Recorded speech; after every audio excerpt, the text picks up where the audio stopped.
গতকাল গভীর রাতে কলাছড়া বাজারে একটি মোবাইল দোকানে চুরি হয়।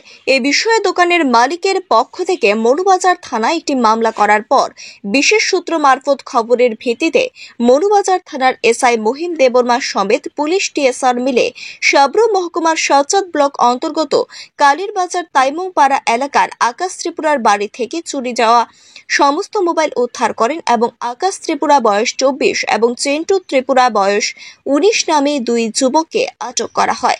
উক্ত দুই যুবককে মনুবাজার থানায় এনে জিজ্ঞাসাবাদ করার পর চুরির বিষয়ে সমস্ত ঘটনার সত্যতা পায় পুলিশ।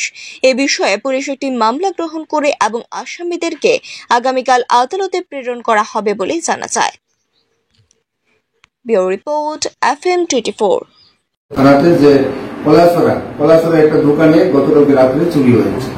তো ওই দোকানে মোবাইলের দোকান ছিল, ওইখানে উপরে টিন খুলে ভিতরে চোর ঢুকে তারপরে চুরি করে। তো খবরটা আমাদের জিডি করা হয়, সঙ্গে সঙ্গে মনুবাজার থানা পুলিশ পিউতে ভিজিট করে এবং ঘটনা দেখে। তারপর এখানে সিসিটিভি লাগানো ছিল, ক্যামেরা ছিল দোকানে। সিসি ক্যামেরা থেকে যারা চোর তারা কিছু ছবি পাওয়া গেছে।